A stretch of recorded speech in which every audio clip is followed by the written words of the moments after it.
Zero, episode 34 starts now. Welcome to the best MCU show in the whole damn world. I do declare. I'm your host, Brandon Davis, joined today by our wonderful host who ran the show last week for us, Jenna Anderson. Thank you so much. Hi, everybody. Great job on last week's show. The comment section agreed. The Twitterverse agreed. The podcast download numbers agreed. Jenna killed it. We also have back on the program, Charlie Ridgely. Hey, everybody. I miss you guys. There he is. And we also have today, borrowing him from Comic Book Nation's own Matthew Aguilar. What up? By the way, can I say that second song is crunchy as hell. It's like 2000s hip hop energy and feeling it. That was it reminds I got that drum line stuff going on, like it's ready to run through a brick wall. It's like David Banner energy. I dig it.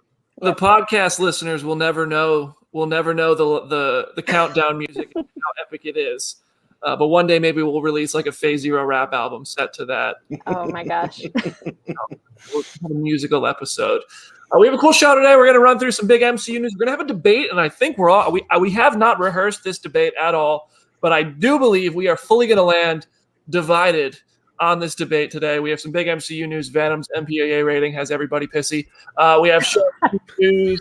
And what if episode 4? We're going to save the spoilers for the end of the show. First, we have a couple of big announcements.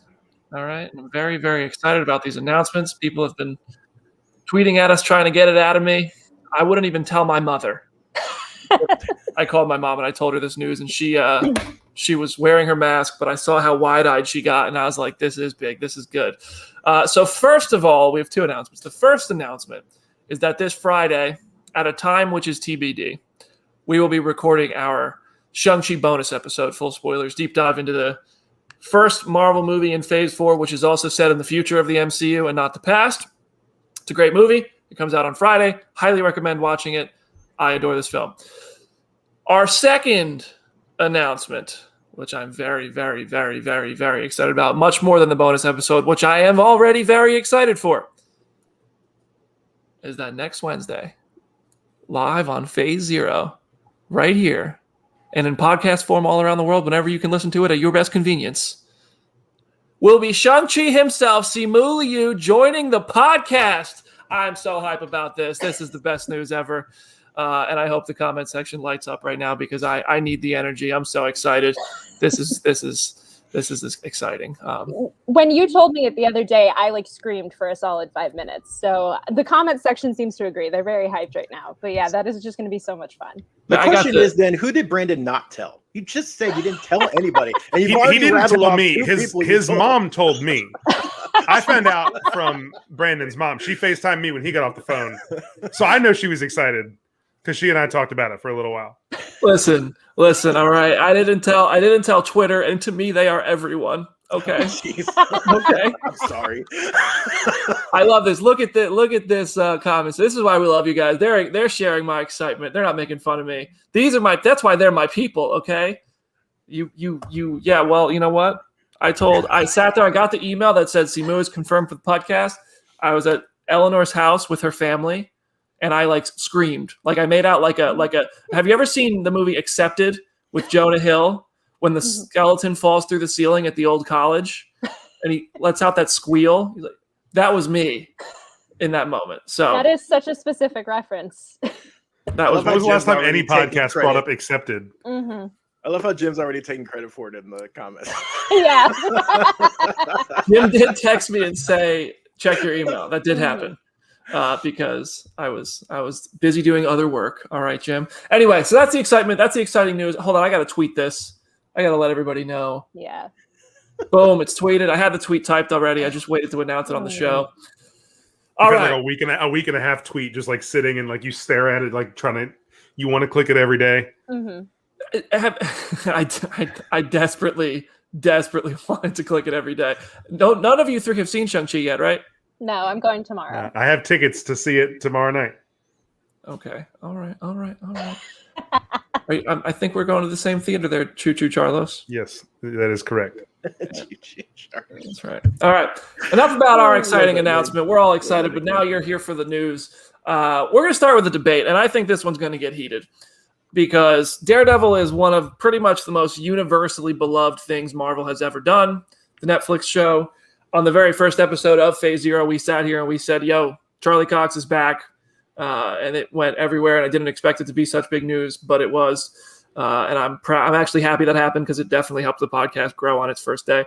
But now Spider-Man No Way Home's trailer has released, and everybody's kind of back on the Daredevil debate. So it had our Adam Barnhart, Comicbook.com's resident Daredevil stan, who we probably should have had on the show for this, but looking back. But listen, I mean, this debate is fully fueled by an article he wrote. And I when Aaron wrote an article, he became a regular on the show. So I'm sorry, Adam, but we have Charlie, Matt, and Jenna today, and we're gonna do you justice. I promise. We're gonna make you proud. You're gonna get mad at some of us, and I think it's me. The question for the day: when Marvel Studios inevitably brings Charlie Cox into the MCU as Matt Murdock / Daredevil, should they also bring the Netflix show's continuity, or should they reboot the story? I have a hard stance on this, and I know it's controversial, but I'm gonna save it for last because Charlie, you're up at the top of the screen. You're first. Okay, well, for the person who is normally the one with the controversial stuff to say and the very strong opinions, I am kind of in the middle on this. Like, I'm weirdly okay with all of it or none of it. I think that it's one of those case by case things. Like, I think that Charlie Cox needs to come back as Daredevil. I think it'd be weird to bring in somebody else as Daredevil other than Charlie Cox. He's perfect for the role. Everyone loves him in the role. And not to say that there's anything different with those other characters, but Daredevil is so much more essential to a lot of Marvel continuity, more so than certainly Iron Fist and, maybe Jessica Jones. Luke Cage, has some more goings on with other characters, but Daredevil's kind of key with a lot of the New York based characters. And I think Cox needs to be back. And I really think if we're going to bring Cox back, we're going to do Daredevil stuff. I think Vincent D'Onofrio has to come back as Kingpin. He's so good at it. But I think beyond that, it's a case by case thing. If someone is, if someone's busy and can't do it, or doesn't want to do it, or they just decide maybe we don't want Finn Jones anymore, which I think might be fair. Like, you don't have to. I think it's one of those, like, they can kind of do whatever they want because Marvel can do whatever they want, and it doesn't matter what other people have done in the past. Marvel can just make their own rules. So I think it should go case by case. I'd love to see Jessica Henwick back, honestly, more than anybody, regardless of what they do with her character continuity. But, I leave it up to Kevin Feige and them to decide. But I think beyond we're making the decision for them right now. We're making the decision right now. They have to. So both is my answer, I guess. Okay. So wait, what was you talked a lot. Both. What was the final? You said both. All of that. Just kind of do a case by case thing. Bring back Charlie Cox. The rest of it can kind of how it fits, how it doesn't. No, we're talking all or nothing. Do you want the canon or do you want a reboot? Can I have Charlie Cox without the rest of the canon? That would be a reboot. Okay, that's what I'm trying to say is like a reboot, but also not. Like what J.K. Simmons is in Spider-Man No Way Home. Sure. Okay. Matt, what do you think? Incorporate the story that everybody watched through 3 seasons and Defenders and Jessica Jones and Luke Cage, or start fresh? I kind of, and I don't like to fuel his ego already, but I agree with Jim in the comments. I feel like it's probably, I want to keep the actors, like, and the same goes for like Mike Coulter as Luke Cage. Like, I want to keep those people, but I'm okay with doing the whole MCU. We cherry pick things and pick a cross and kind of. That's what I was trying to say, which is way too many words. It took you like 20 minutes to get. I know. To I was getting there. Totally never been known for being short-winded. But here's the thing, though. I'm all about. I set the stage for you, right? I'm all about practicality, right? So I don't like to Reddit theory too much. So here's the thing: legally, can they actually bring over the canon and stuff? Like, I know they can cast whoever they want as these people, and they have the rights to the characters in film and TV. But can they actually they can't, right? I think that's actually a part of, like, they can't just pick up without having to pay Netflix some kind of money, and I imagine they don't want to. Like, I don't know how that works legally. They could essentially just not address it. Like, well, it's one thing to use the characters, but to actually pick up storylines and use all the things that they built with Netflix. I don't know that. Like I don't know if they can legally just pick up everything. They just have the character rights, correct? I don't know how that works. I don't know. I don't know how the legality of it works. They can do that. But what I'm saying is you can just not address it. Like Charlie Cox and his buddy, they can just be friends. You don't have to give their backstory. I forgot. I'm blanking on his name from Mighty Ducks. Like they can just be friends, and you don't have to talk about it. You know, he can just know who Jessica Jones is, and they can have the past relationship from Netflix. You never really have to go with it. Like it's just. It's just assumed, you know? Nah. Jenna, what do you think? See, I agree with what Charlie is saying. That was about exactly what I was going to say. Someone asked me this on Twitter over the weekend, and the word I used was like canon adjacent, of like, I would compare it as closely to the Suicide Squad referencing Suicide Squad, of you didn't necessarily have to have seen the original movie to appreciate why the characters were there, but if you did see both, there was still something there. I think the way that Daredevil and Kingpin and all of these other characters could be used, there isn't really enough time in real estate to flat out say like, oh, and by the way, here is all of Daredevil's history and it's completely different from what was in the Netflix first. Like, I don't think there's necessarily that is even going to necessarily come up. So I would be fine with it being a thing where it's like it doesn't counteract anything that was previously established, but it more is just these characters are here. They maybe look a little bit different. He maybe has a different costume, and then we just kind of move forward from there. I'm team reboot. I like the cherry pick. I like the fact that, you know, you all want to take what's good and leave what's not, which is exactly what I want to do. But that means you can't mess up the continuity. The MCU doesn't have perfect continuity, but Kevin Feige and the whole team there, they make such an effort to tell these stories. I think you can have a Daredevil universe where it's a separate canon, but like you get to do Daredevil stories, you get to do Luke Cage stories, you get to do Iron Fist stories, because if you loosely tie Daredevil knowing, like Matt Murdock knowing Jessica Jones, but you want to leave Finn Jones behind, I don't see how you can kind of like leave out somebody or somebodies and then just have this kind of story that keeps up. Like you either take all of it. I mean, we've never talked about Betsy Ross once in the MCU since The Incredible Hulk. I think that like we can just ignore that Finn Jones exists. I'm pretty sure we're about to. I mean, and we might, but it's been level, to be fair, 12 years. I'm just saying, Iron Fist is. I mean, listen, you don't need to talk about it. And that's the thing, is that's why nobody watches The Incredible Hulk when they do an MCU marathon. I like The Incredible Hulk. I watch it. Who doesn't watch Incredible Hulk when you do an MCU marathon? Listen, I don't see anybody putting respect on The Incredible Hulk like it deserves, because they recast Ed Norton and they don't talk about Betsy Ross, but they brought in William Hurt and they're bringing back Abomination. Anyway, my point is this, but that's the thing, is in the case of The Incredible Hulk, we haven't talked about Betsy Ross, but they have embraced it as canon. That movie does count to the MCU. Right. Everybody from that movie, except for Ed Norton, who was recast and given the same story to another character, the same way Terrence Howard was given to Don Cheadle's version of War Machine, counts. In the case of the Netflix shows, they're not going to bring all that. They want to redo Iron Fist, I'm sure. I believe. I believe they want to properly get some Kunlun stuff. They want to get I love probably 80% of what was on Netflix. And I don't hate Iron Fist as much as everybody else does, but then again, I tend to like things more than most people. But I think you got to do it. You got to do it fresh. I think that's why Daredevil's going to get a new costume in the MCU. I think that's why they're like, you could do the variant thing. Loki just introduced the way to do it. You can have that universe out there. We can visit it at some point. We can acknowledge it exists. But I mean, I want more John Bernthal Punisher, Charlie Cox Daredevil, Kristen Ritter Jessica Jones, Mike Coulter Iron Fist, but I don't want all of that stuff to convolute stories and limit what we can do, like with Kingpin and with other characters under the MCU's reign. I think that there's a real opportunity to do something special, but also not disrespect those, and that calls for starting fresh, like we did with J.K. Simmons as J. Jonah Jameson. Right. And unfortunately, we can't have both. Like I used the word both earlier, but not in this way. Like we can't just have a continuation of what Netflix was doing in its own separate from the MCU. Like that bridge is, or that ship has sailed, like that bridge has collapsed. There is no way to just keep doing those shows as their own thing anymore, which is kind of unfortunate, because I think they did have a good thing going that felt different from the rest of the MCU and could stand alone. But obviously with Disney Plus and contracts and stuff, that's gone now.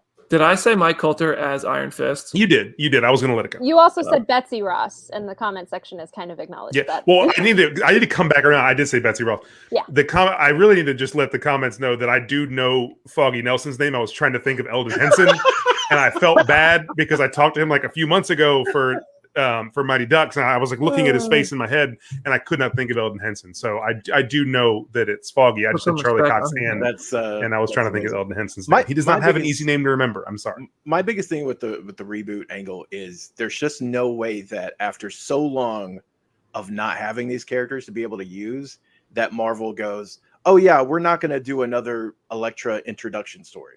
Like, we're not going to mess with Bull. Like, there's so many things those shows have touched on, like iconic things, that there's no way Marvel wants to go, yeah, well, we can't do this because it's already done. Like, right. No, like they want those iconic moments of those characters in the MCU, because that's what resonates with fans of those characters. So there's no way they're going to pass up on it. And if they acknowledge all the stuff that's come before, their hands are already tied with like several big things. And to me, there's just no way.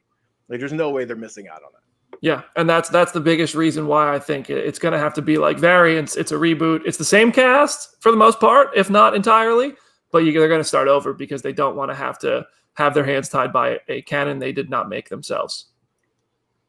Yeah. Comment section is pretty divided. I think I see a lot of people agreeing with some sort of reboot at a minimum. But yeah. Anyway, all right, let's get to the news. We can talk more about this later if you want to in the comment section, or you can tweet us. At Brandon Davis BD, at Hey It's Gentleman, at Charlie Ridgely, and at Matt Aguilar CB. We will talk to you guys anytime. Use hashtag Phase Zero and follow the Twitch channel if you're watching live. Anyway, we're going to talk about the news, and starting with the news, we have another show that we want to talk about first. Matthew Aguilar, take us home. What up? So we're going to talk about Moon Knight. Because I know Jim's like lurking on like 2 different accounts. He's like Kevin Durant all of a sudden. He's got like burners and stuff, like whatever. Okay, so I am going to be standing in for the Moon Knight love here. Of course, our good friend Mark Ruffalo, who is always at the center of things, it feels like, with the MCU, was spotted on the set. Not on the set. He was spotted in the same general area for the same hotel as Oscar Isaac, who of course is playing Moon Knight, and they are filming Moon Knight. So obviously people put 2 and 2 together and go, hey, does the Hulk have some kind of role in this? There's not like a ton. I mean, it's not a character that you immediately think of when you think of Moon Knight. You go, oh yeah, Incredible Hulk.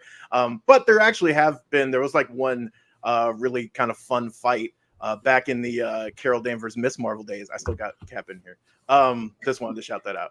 And there was actually a fun fight between them where he actually did not get pwned. You would think he would, but he did not. He actually held his own a little bit before getting like thrown into a car. But like, so I'm interested to see if like I'm more interested to see if there's like a Smart Hulk type of thing where they actually like they're talking and not necessarily like a Hulk battle. I don't think that would happen, but I am interested to see those 2 characters interact, just talking, just because I mean that part of Mark Spector excites me. So that's kind of what I hope from this. I hope there is some sort of cameo, though he could also just be on set and just chilling. Like, I mean, it does make sense when you think about like the MCU Hulk and like having he had multiple personalities essentially. He had the Hulk living within him, and if Mark Spector's trying to understand more about himself and how his mind is working, like maybe he approaches Hulk. He's like, what you're doing is nothing what I did, but we can talk about it for a second. And, it at least like canonically makes sense.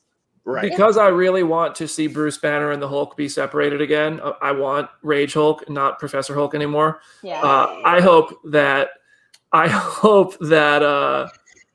Bruce Banner is back to therapist mode like he was in the Iron Man 3 post-credit scene, and he's helping Moon Knight get through it. Cardigan Hulk is the hottest Hulk we've had so far. Do you want that to go away? There's a lot of Smart Hulk hate, by the way, in the comments. Which I'm one? noticing. Like, Brandon's not alone. Hulk in a cardigan. Yeah. Bro, I don't care what he looks like. He's a bad version of the Hulk. I don't want it. Smart Hulk rules. Oh my God. The Endgame Hulk is the send best out Hulk. hot The Hulk. Endgame Hulk is the worst Hulk in the MCU. Best Hulk, hands it's down. the best Hulk.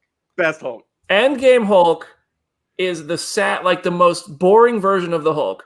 And he that's brought not someone tacos, BD. How do you hate someone who brought people tacos? BD Because doesn't I like prefer- Fat Thor either, so it's fine. Even Professor Hulk saw the cool Hulk go by and realized he had to imitate him.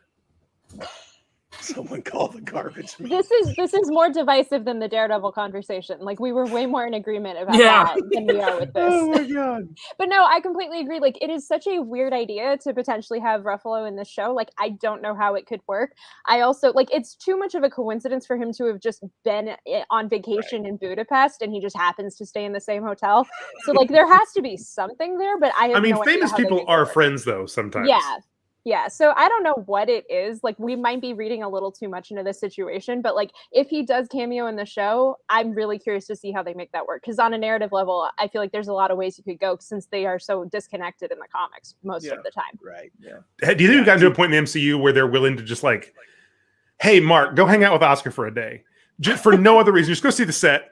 Because people are going to freak out about it. You know, I would believe just that sending people different places for no reason at all. Because to Jenna's point, who the hell is just hanging out at that specific hotel in Budapest? Yeah. That's what I'm saying. It's just Yeah. All right. Next up, Spider-Man. Yes. So a report has come out that says the Spider-Man No Way Home runtime is reportedly 2 hours and 30 minutes.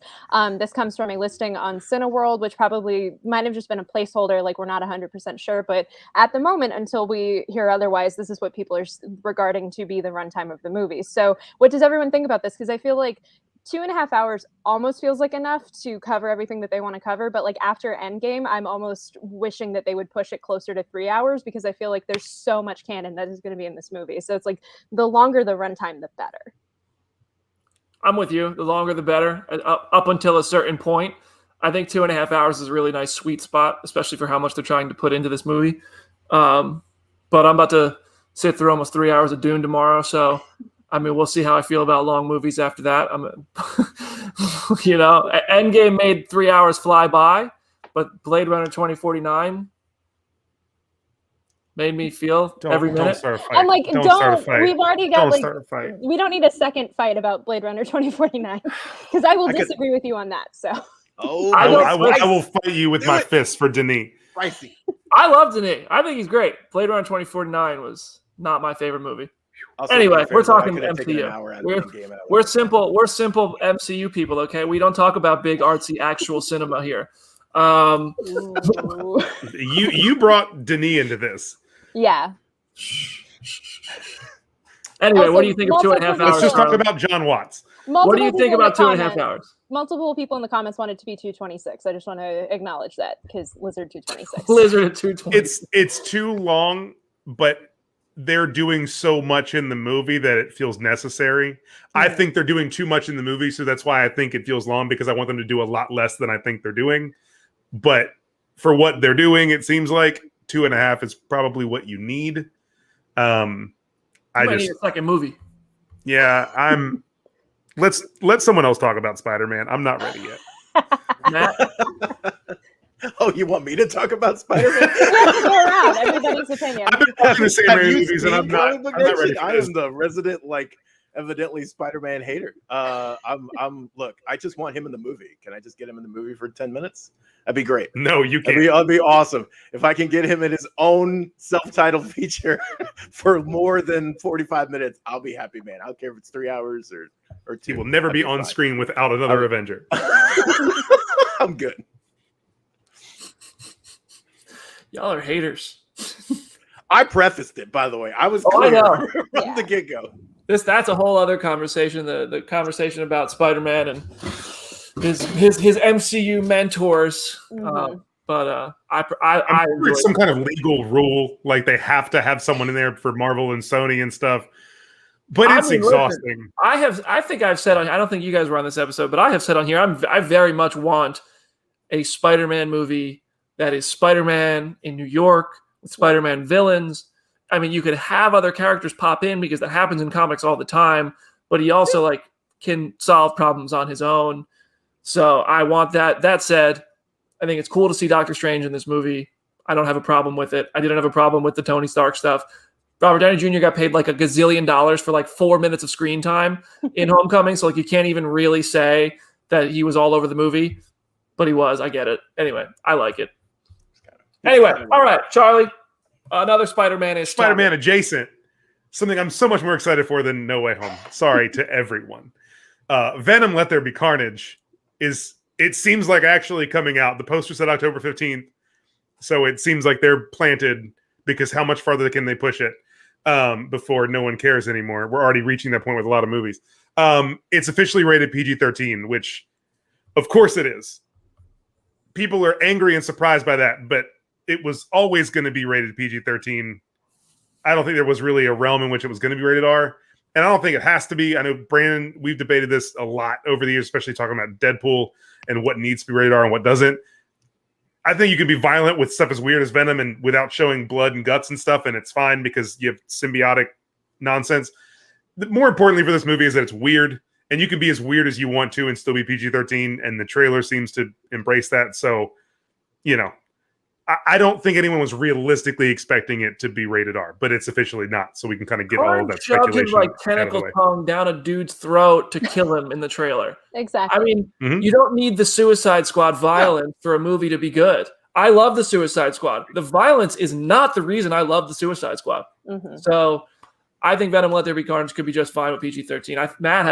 Matt's looking like he's marinating some thoughts over there. What? No, I agree with you. I feel like, number one, I feel like if you want a Venom 3, PG-13 is your best bet. Yeah. Yes. Because it needs to make money at the box office. Yeah. Oh, yeah. And an R rating has shown that makes it 10 times harder to do that for a superhero movie. You know what I mean? Like it's gonna be hard. So I feel like doing this opens that up. It's smart for them to do it. I know there was a push because it comes with the character. I get it. You've seen some of the comics. Venom does some screwed up stuff sometimes. Yeah. Yes, there is an extra level they could take it. But I agree. I think they're working at it as well as they can. I mean, there's some screwed up stuff that, happens in the first one. There's a thing in the ratings you'll see sometimes. This is cartoon violence. And I don't think that's what this is going to be, but it's that mindset of like, this is really violent and crazy, but not in a realistic way. Right. Where it's just so ridiculous. It's not, King Shark pulling someone apart and you see their intestines in the sunlight. Like it's just a tentacle going down a throat. Right? It's weird. It's a little just the hair of the ridiculous injected. I'm okay with that. And I mean, I agree with Charlie in that respect. I'm actually more pumped for this movie than I am Spider-Man. Andy Serkis is a weird man. If y'all ever watched the Jungle Book movie it's called Mowgli on Netflix. Anyone who's remotely interested in Venom, go watch Mowgli on Netflix. It's a live action CGI Jungle Book style movie. It's the Jungle Book story about Mowgli, but it's so much darker and weirder than the Jungle Book you think about. And there is a scene where it is one of the most disturbing things I've seen in like a family movie. It's so creepy and weird. And it catches you so off guard. And it's that moment that I'm like, oh yeah, Andy Serkis can do Venom just fine. Because he understands getting dark without going too far. This is the second show where Charlie has plugged Mowgli. I just want to point that out. When else did I plug Mowgli? Wow. I swear you did it on Combination at one point. I guess talking about Venom. Lives. I like Andy Serkis. I don't even like Mowgli that much. It's just such a weird thing that makes me excited for what Andy Serkis is going to do with this. Speaking of Comic Book Nation, there's a comment on our YouTube comment section during the live show that is asking if we are going to talk about DC fandom. There will be lots of chatter about DC fandom on the Comic Book Nation podcast, which airs every Friday. Matthew Aguilar is on that show. He's a regular there. And they will have you fully covered. And I'm sure we'll touch on some of it here on Phase Zero because I am really excited about some of the upcoming DC movies. And that is going to be a big day. It was one of the biggest days of the year last year. DC fandom is going to be huge this year. And I believe that they didn't show a lot at CinemaCon, Warner Brothers, because they're saving a lot of it for DC fandom, and that's really exciting. We're going to take a quick break, and then we're going to talk about a new thing that's from Marvel that is available on Disney+, some Shang-Chi stuff, and then we're going to dive into What If Episode 4 and full spoilers. We're saving that for the end in case you haven't watched it yet. See you in a minute.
Welcome back to Phase Zero, episode 34. If you're just joining us, if you somehow missed the biggest announcement of all time, Simu Liu is live on the show next week, and we are hyped about it. We are going to have a bonus episode diving into Shang-Chi this Friday. Timing TBD. I don't know. I'm figuring that out yet. Haven't gotten that far. It's been a busy couple of days. And we had breaking news during the podcast that I forgot to mention during our debate, which was very relevant to our debate. Comicbook.com's Adam Barnhart, who's apparently best friends with Charlie Cox. I don't know how they talk so often. I think they hang out at each other's family dinner parties and stuff. Got Charlie Cox to comment on the Spider-Man No Way Home trailer. Ooh. And he said exclusively to Comicbook.com's Adam Barnhart, those are definitely not my forearms. And everybody knows what forearms I'm talking about. The Spider-Man No Way Home trailer had the shot of Peter Parker in a police station. Peter Parker in a police station. Peter Parker in a police station. Say that 5 times. And there are forearms throwing a book down or a set of files down onto the table. We don't see who it is. All of us believe it's Matt Murdock. I choose to still believe it is Matt Murdock because Charlie Cox has previously said that he's not a part of these things when, in fact, Charlie, we know you're back, okay? Listen. Look at me. I will say that when you watch that guy walk into that room, he has no walking stick or aid whatsoever. Yeah, and the Hulk went running through the forest in Wakanda. That is true. I know. I know. It's Marvel, so it's all relative. I'm just saying. Also, anyone who isn't Alfred Molina basically knows to lie if they are asked about a project that hasn't come out yet. In the Alfred Molina and JB Smoove. Exactly. So and how is Ethan Hawke talking so much about Moon Knight? I saw your tweet about that. Yeah, he just like. I'm expecting when you're his character. He's Ethan Hawke. When you're Ethan Hawke or Alfred Molina or JB Smoove, you can do whatever you want, and it's fine. They will kill your family. I do want to say that doesn't look like Charlie. I don't care about his forearms. That does not look like Charlie Cox's tummy. I will just when you see him lean over. A deep analysis. There's too much on Charlie Cox. I think that Charlie Cox is a smaller person than the person that is doing that. Hands, that's all I'm saying. His tummy, his forearms. Arms are a little hairier. We are crazy people. Anyway, let's get back to the news. Yeah, so in anticipation of Shang-Chi hitting theaters this weekend, Disney Plus has re-released the one-shot film All Hail the King to kind of give people an easier way to understand what is going on with the Mandarin. So I guess the question to the group is like, this retcon feels like incredibly smooth and seamless of just the way that they are just like, all right, this is just what it is. Like, watch the short film, go watch Shang-Chi, just everything is what it is. Like, are we just accepting the fact that this is how they're approaching that? Like, what does everyone think about the retcon and all of that? Brandon, go ahead. I think it's super smooth. I mean, like, it's very rare that you see Marvel be reactive to fans, but I remember when All Hail the King came out, and there was the backlash about Iron Man 3, which a lot of people have voiced their support for, and I think it has aged better. I think people who were angry at first have since become, more open to the idea of Trevor Slattery being a fun character. Charlie Ridge, I mean, myself included too. Yeah, I'm in that camp for sure. I was pissed when I saw the movie. I'm not gonna lie. I was pissed. I was like, the Mandarin's like one of Iron Man's best villains in comics. How do they just neuter this guy like this? Like, what's going on here? And then over time, it was like, you know what? It works for the movie. Same way I think Taskmaster worked for the movie in Black Widow, which I actually have more of a gripe now over time towards the Taskmaster twist than I do having removed myself from Black Widow than I do about the Mandarin twist in Iron Man 3. But it's just interesting to see them do this, and it's working really well. And I've seen Shang-Chi, and I love what they did, and I do believe that's an opinion that is just going to stay. I don't think in time – I'm seeing the movie for the third time tomorrow night. And I don't think that's something that's going to change over time. I think that's going to be one that just ages well. And I think that they did a really good job of organically making this story work. And they did it. They could have done it or they could have not, and it would have been fine. And they're doing it. So, Charlie, it's grown on you, and they're changing it. So, what do you think? I mean, I haven't seen Shang-Chi, so I don't really know what is to be I mean, we know Trevor Slattery exists and he's in this movie, so I don't really it's hard to kind of comment on where the retcon falls and how I feel about it because I don't really know what they do with him other than what I saw already 10 years ago. Nothing to me has changed yet.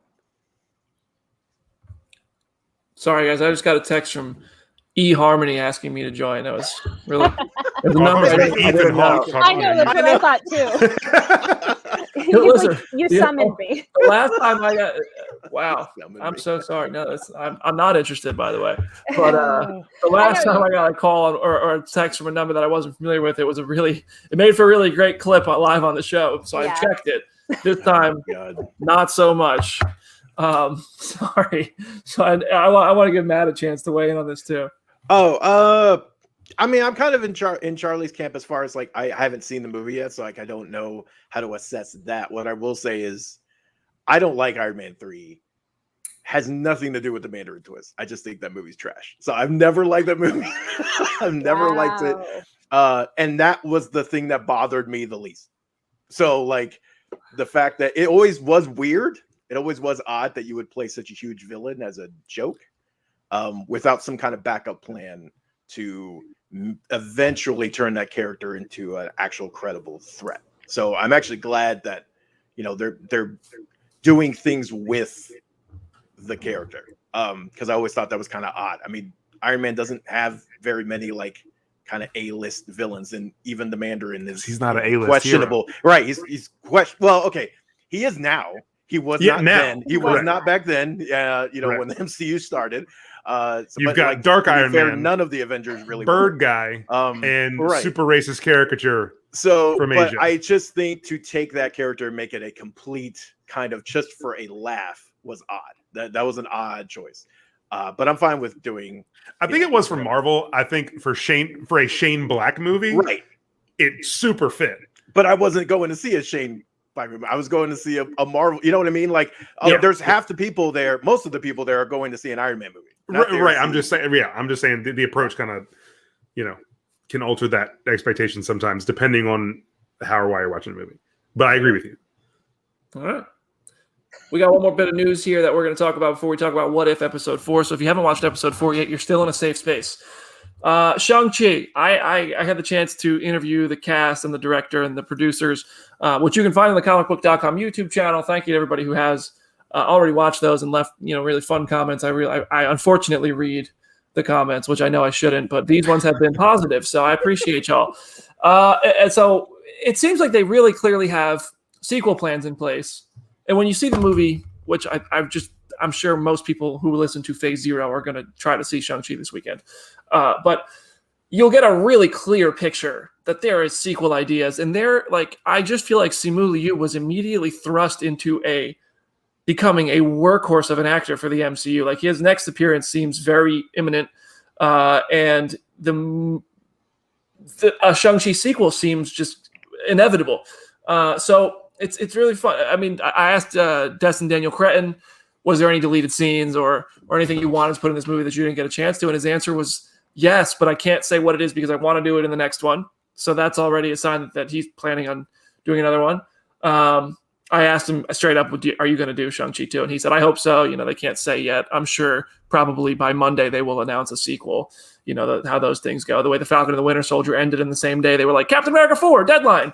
I asked Feige how confident he is that we're going to see more of these characters, because I truly believe the characters in Shang-Chi could have been just as interesting. Their world could have been just as interesting to explore, even if it was not set to the backdrop of the Marvel Cinematic Universe. I think this is a case where the characters really stand on their own better than most characters so far that have had origin stories since Phase 2 and beyond. I think that they can hold their own really well.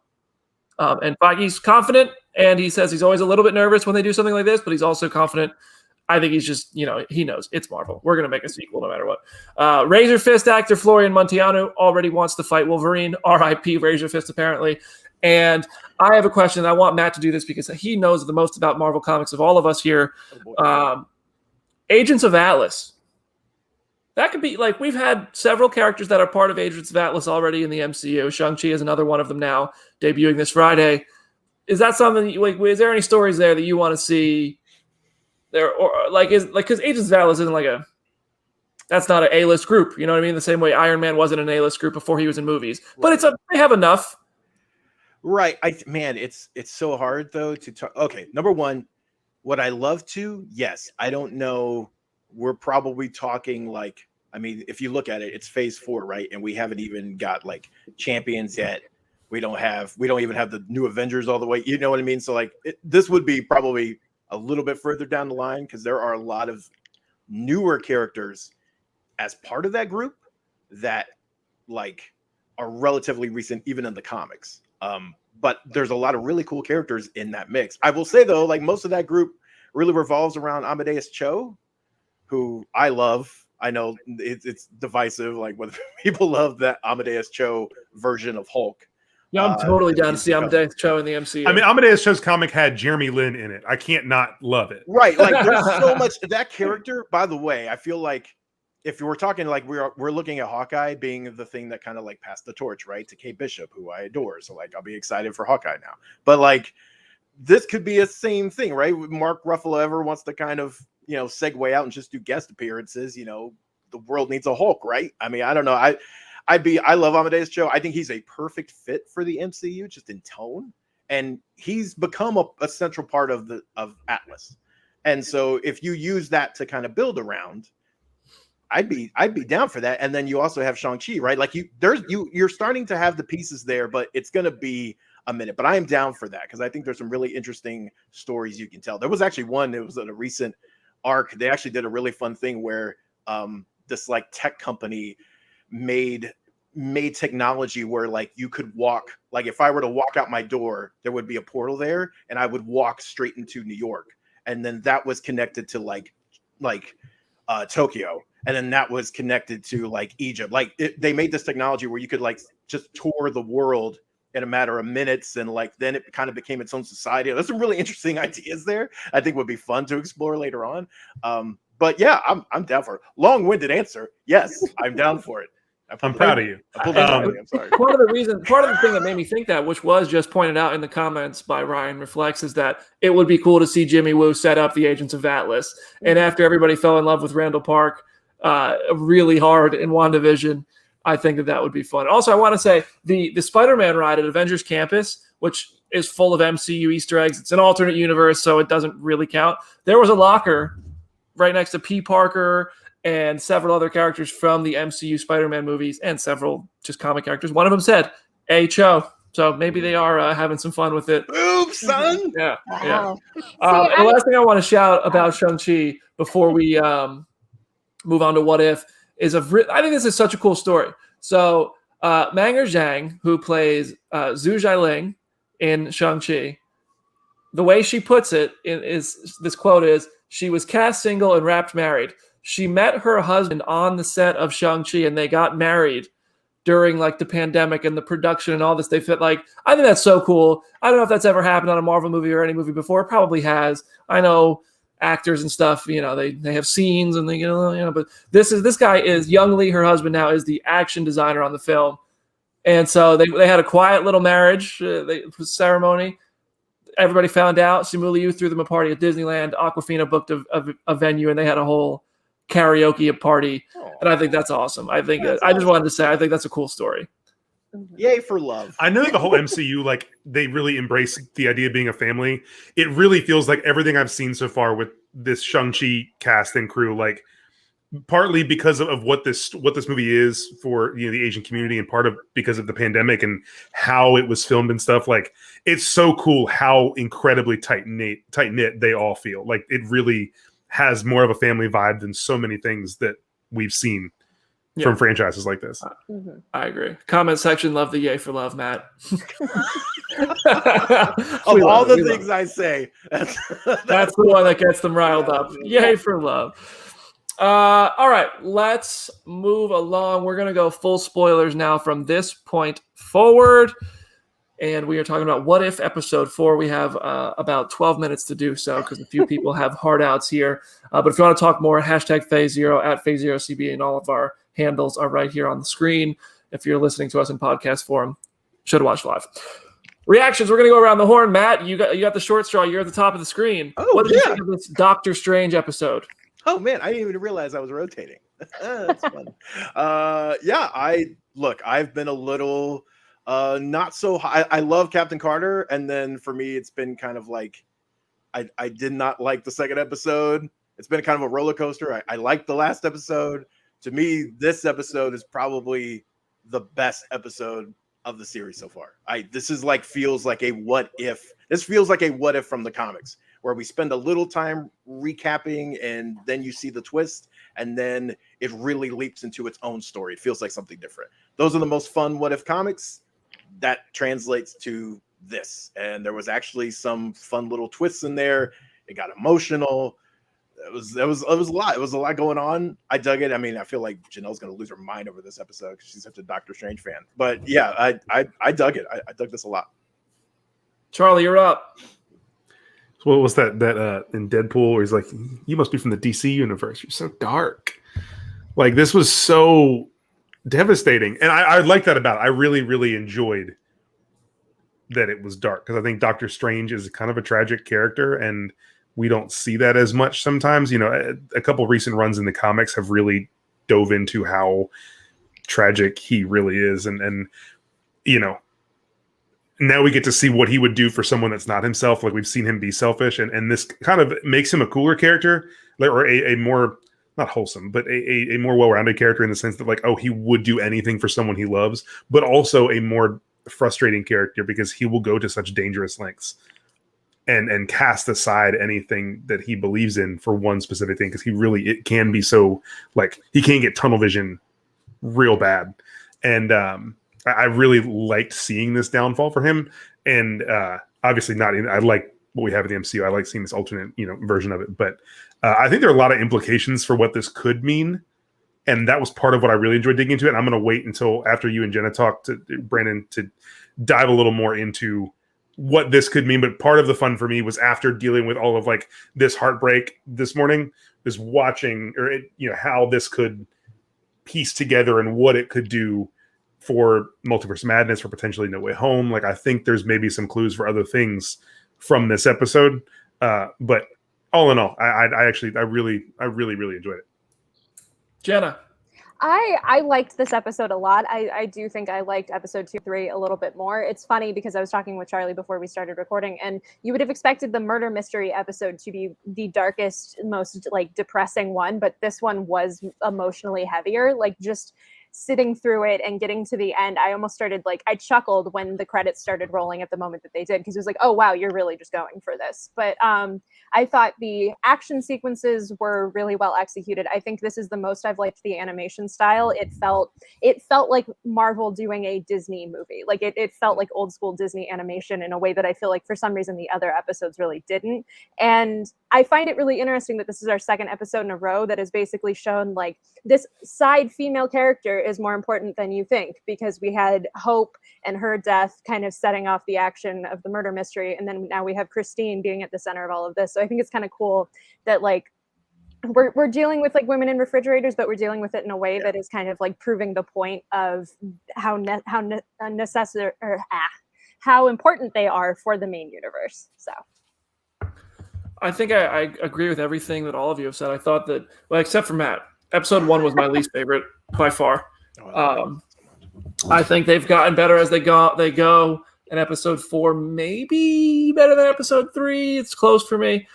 But overall, I mean, this episode was just relentlessly heavy, which works. And I think that it's a good sign that it's another step that shows me, I think, that this What If show is going to have a role in the future of the live action MCU. Mm-hmm. It's just, it was interesting. I mean, I haven't bought into What If as much as the other shows, and I don't know if it's because it's animated or because it's these alternate universes where the stakes aren't omnipresent, because anything can happen and it really doesn't affect the grander world. They're kind of just snackable entertainment, and I just don't get as invested as a result. But I think maybe towards the end, when they do start to show you that this is a thing that has overarching stakes, it'll become more interesting. But overall, so far, I'm very I'm just not as urgent. I don't feel such an urgency to watch them as I did with the other shows, and but I'm enjoying it. It's fun stories that we wouldn't get to see otherwise. So, like, I don't know that if this was a live action thing that I would be as into it, be more into it, or if it was a different animation style, would I be more into it? I think that the removal of stakes because of the multiverse of it all makes it a little bit less pressing and important to me, I guess is the way to put it. But it's still fun entertainment to watch, and it's fun to dissect and talk about this. And that's actually where we're going to go, is the fact that this might be tied right in to the MCU. Like, the first thing I want to do is talk about a parallel, because we saw Strange take all these powers from other sorcerers. That's what we saw Baron Mordo doing. So this might have been our first look at like what Mordo has been up to since the first Doctor Strange movie, which was forever ago. Like, that dude must be hella powerful by now, right? What do you guys think of that? Yeah, I feel like there's definitely going to be some sort of crossover there. Like, I hadn't even really picked up on that, but I think you're absolutely right. Like, I'm just so curious to see how this feeds into multiverse just on a broader level, because I know, like, Charlie and I were talking earlier, and it's like, it would not be surprising if this alternate Doctor Strange showed up in Multiverse of Madness or in No Way Home or something. So it feels, as much as what, like, I agree with what you were saying earlier of how disconnected this feels from the main driving force of the MCU, I feel like we might get to a point where it does become more significant. We're just not quite there yet. Anybody else want to weigh in on that before we move on? I mean, I think that the Mordo thing is the right train of thought, and I think that he knows how to do that. And I look at this episode and what I said to Jenna, before. I think that this could be potentially the villain of Multiverse of Madness. There's been the reports of Shuma-Gorath, who I think could or could not be involved, but there was no casting of any kind of villain. So Shuma-Gorath is probably a big CGI thing, but that set was kept really locked down, and maybe because the villain is Doctor Strange. You can easily have multiple Doctor Strange characters in the same movie, both played by Benedict Cumberbatch, and this kind of gives you a version of that. And he could have, found Baron Mordo and learned, through tragedy how to take these powers or whatever. I think it gives you some cool insight as to what Strange could do next, specifically in that movie, and that could also lead into all the theories regarding No Way Home about which Doctor Strange was in the trailer. And part of me thinks, oh yeah, like Doctor Strange just can kind of be a turd, and that's fine. I had to go through like 17 different words, but I can't say that. Landed on turd. So butthole, I guess, is a better term. Starfish. He was acting like a butthole, Yeah. and I think that could be in character and make sense. I could also see that being an alternate version of that, and we see what the darkness that this Doctor Strange went to. If we're going to really open up a multiverse, like, there is potential to see Cumberbatch, like a very dark version against the heroic one that we know from the MCU. And it just, if they're even going to go there at all, like this, they could literally just never connect anything to What If, and it would be fine. But they've really made a point, it seems, to say like, no, this is canon. So I gotta think that at some point that's going to come into play, and Doctor Strange seems like the easiest way to do that, and it makes the most sense, more so than somehow bringing in Agent or Captain Carter, as cool as that would be, or we can't see it's T'Challa Star-Lord, but this with the multiverse like has opportunity. Oh man, please bring in Captain. I mean, that had to be Shuma-Gorath, right? Wait, what'd you say?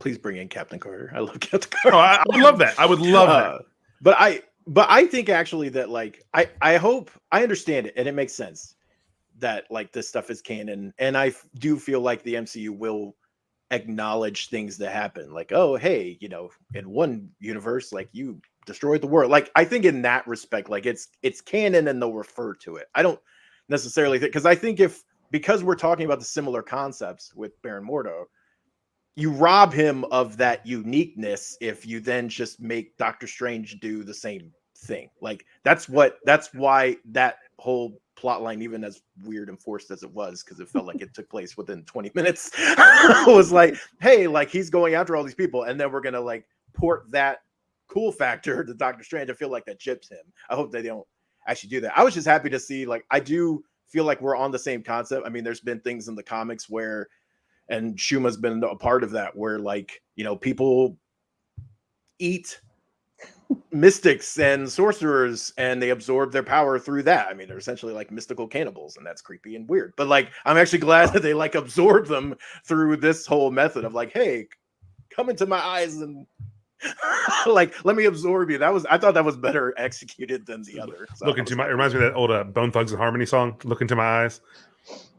Man, good. I'm not going to sing it because I don't know if we can afford that license. I think it was on like the Batman and Robin soundtrack, maybe. It's on something. Anyway, the I forget who said it. One of the creative people on the show, a writer, director, somebody involved, said that the tentacle thing that we saw in the first episode was an obelisk, like the first Guardians. But like, that's Shumagorath, right?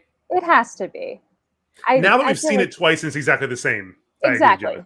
Yeah. Like it. Why would they not just show the whole thing? Yeah. Like there's a reason why they're being kind of coy with that. I mean, it's weird. Like typically he's not that big. So I mean, it's kind of like most times when he's been depicted in the comics. Now occasionally, yes, but like we're not talking Starro level. Like we're not talking Starro size. Right. Like Shuma has never been that, really. Aside from can just you like, for the folks here on Phase Zero who we have a lot of movie fans who haven't read comics, can you give us a crash course very quickly on who Shumagorath is and why so many of us think he's going to be in Doctor Strange? Okay, so let's just make it, because I'm not going to be the long-winded one here. I will say it's an ancient being / creature that is very much sentient and has been able to affect.